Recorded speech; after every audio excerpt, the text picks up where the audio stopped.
এলাকায় খবর উঠে আসছে স্যার, এখনো পর্যন্ত 5টা কেস হয়েছে, তার মধ্যে 4টে আমাদের সুমোটো কেস, বাদ বাকি একটা পাবলিক কমপ্লেনে কেস হয়েছে।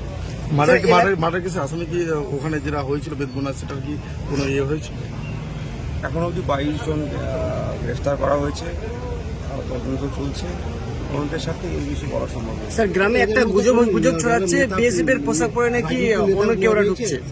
বিএসএফ স্টহলদারি বা কোনো পেট্রোলিং বা এরিয়া ডমিনেশন যা যেখানে করছে সম্পূর্ণ রাজ্য পুলিশের কমান্ড এবং কন্ট্রোলে করছে। সেখানে আপনারা যেটা শুনছেন যে নিজেরা চটি পরা পুলিশ, চটি পরা বিএসএফ, এটা সম্পূর্ণ মিথ্যা এবং গুজব। এবার ডোন্ট গেট ইনফ্লুয়েন্সড বাই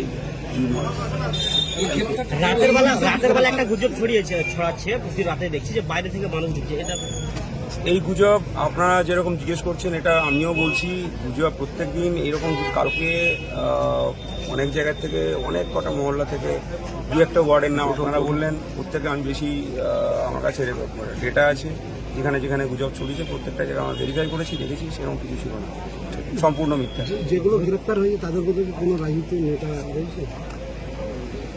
রাজনৈতিক কালার আমরা দেখে গ্রেফতার করিনি, যারা অ্যাকচুয়াল মিসক্রিয়েন্টস আছে সেরকম ধরে আমরা অ্যারেস্ট করেছি।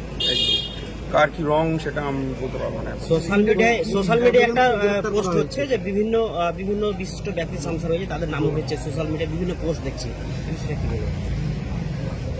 এই ব্যাপারে তদন্ত না করে একটা ওয়ার্ডও বলা যাবে না। স্যার ইন্টারনেট কবে চালু হবে?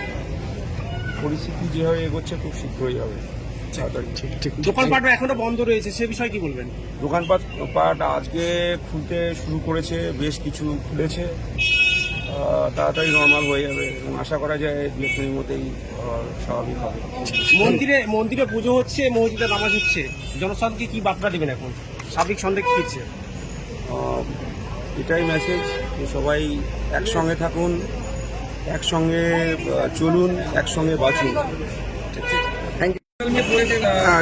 ঘটনার মুচকি তাকে প্রচার হয়েছে, কি বলবেন সেটি? এটা যে ভিউয়ার্সের শুনে আমিও চমকে যাচ্ছি।